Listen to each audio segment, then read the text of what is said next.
How did Bengal, distant from Islam's heartlands, become a Muslim-majority region? The usual answer is conquest, Bakhtiar Khilji's invasion in 1204. But conquest alone can't explain the transformation. The sword may seize land, but it rarely wins hearts.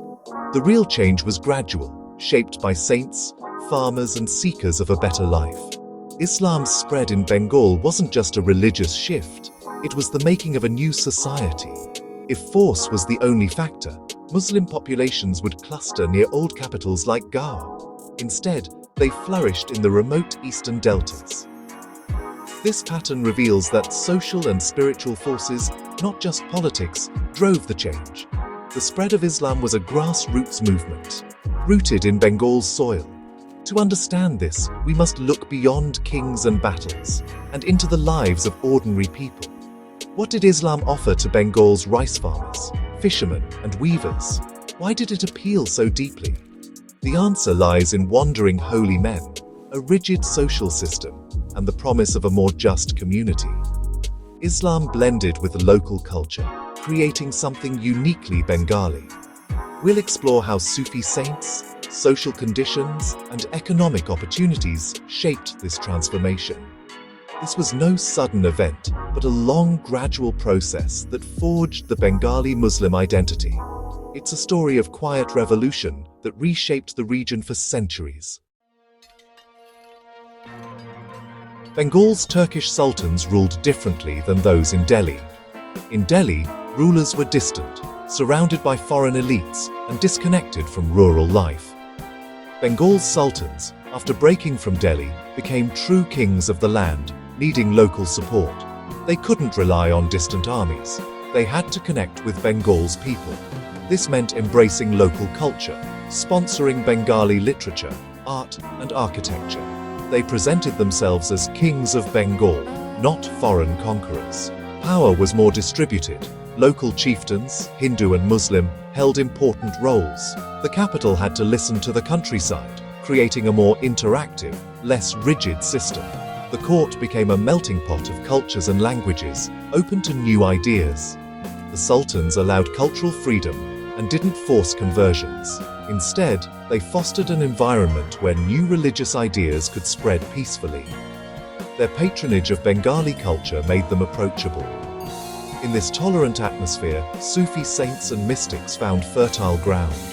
The sultans provided stability, but it was the holy men who truly carried Islam to Bengal's heart. The transformation was less about conquest, more about cultural exchange.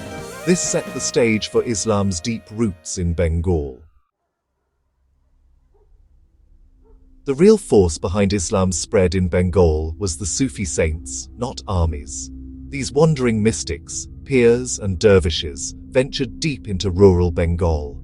They brought a message of love, equality, and spiritual devotion, not conquest. Sufis adapted Islam to local customs, using Bengali stories and songs. Seen as miracle workers, they became spiritual guides and protectors. Their hospices, or khanqahs, were open to all, regardless of caste or creed. These centers became social hubs, practicing the equality they preached. Folk Islam, rich in mysticism, empowered ordinary people. God was accessible to all, not just scholars. This democratic faith was revolutionary, offering dignity to the marginalized. Through compassion and inclusion, Sufis won hearts village by village. Their legacy, a peaceful, grassroots transformation of Bengal's spiritual landscape. Among Bengal's saints, Shah Jalal stands out. Arriving in Sylhet in the 14th century with hundreds of disciples, his mission was spiritual, not military. They cleared forests, taught farming, and founded new settlements. Their hospices became the first villages, attracting people seeking new lives. Legends of Shah Jalal taming wild animals symbolized the transformation of wilderness into civilization. His message of a compassionate, accessible God resonated widely. His dargah became a pilgrimage site for all faiths, offering blessings and justice. The saints acted as spiritual guardians, mediators, and community leaders. Their authority came from holiness and service, not political power. They established a new moral order based on justice and charity. Shah Jalal's legacy endures. His tombs are sacred to many, Muslim and non-Muslim alike. This was spiritual colonization, pioneers winning loyalty through compassion. The saints' work rooted Islam deeply in Bengal's soil. Their influence shaped the region's identity for generations. Pre-Islamic Bengal was divided by a rigid caste system. Brahmins ruled at the top. Low castes and untouchables faced daily indignities. Social mobility was nearly impossible. One's place was fixed by birth. Into this world, Islam arrived with a radical message: all are equal before God. No Brahmin, no untouchable, only piety and good deeds matter. For the oppressed, this was a beacon of hope and dignity. Conversion to Islam meant joining a new community, the Ummah, where old stigmas vanished. It was a social revolution, praying, eating, and marrying without caste barriers. Islam offered a new identity and self-worth. For many, this promise of justice and respect was irresistible. The mass conversions were not just spiritual, they were a quest for equality. Islam's appeal lay in its power to liberate and unite. This transformed Bengal's social fabric. Before Islam, Bengal had a strong Buddhist presence, especially under the Pala dynasty. By the 12th century, Buddhism declined as Hinduism rose, and Turkish invasions shattered monasteries. Displaced Buddhists, leaderless and vulnerable, sought new spiritual homes. Sufi Islam, with its emphasis on equality and personal devotion, felt familiar. Sufi peers resembled Buddhist gurus. Khankas echoed the old viharas. Many early converts to Islam were likely former Buddhists, finding protection and community. Old Buddhist sites were repurposed. Mosques built atop viharas, symbolizing transition. The Buddhist legacy blended into Bengali Muslim culture. The transformation was not erasure, but adaptation. Buddhism's spirit lived on within Bengal's new Islamic identity. Economic forces also drove Islam's spread in Bengal. Eastern Bengal was a frontier, forests and swamps waiting to be cultivated. Sultans and Mughals offered land grants to Sufi saints, who led new settlements. These saints became both spiritual leaders and landlords, attracting followers to clear land. Migrants, often from lower castes, sought new beginnings and freedom from old hierarchies. On the frontier, worth was measured by hard work, not caste.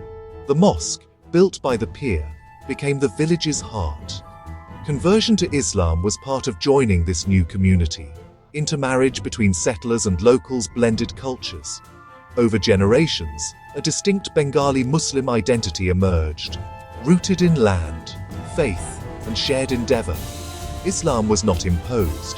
It grew with the land and its people. The frontier spirit shaped a new society.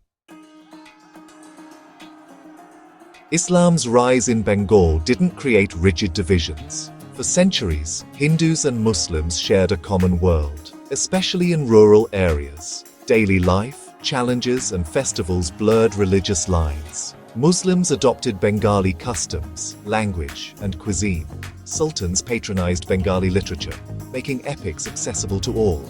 Muslim poets wrote in Bengali, blending Islamic and local themes. Religious practices overlapped. Muslims revered local deities. Hindus visited Sufi shrines. The Dargah became a sacred space for all. This syncretism created a unique Bengali culture, focused on shared values over dogma. Tensions existed, but mutual accommodation prevailed for generations. Together, Hindus and Muslims forged a culture that was distinctly Bengali. Bengal's transformation into a Muslim-majority region was a quiet revolution, not a conquest. Over centuries, millions sought spiritual fulfillment, dignity, and opportunity. Sufi saints, social equality, economic change, and cultural blending all played roles.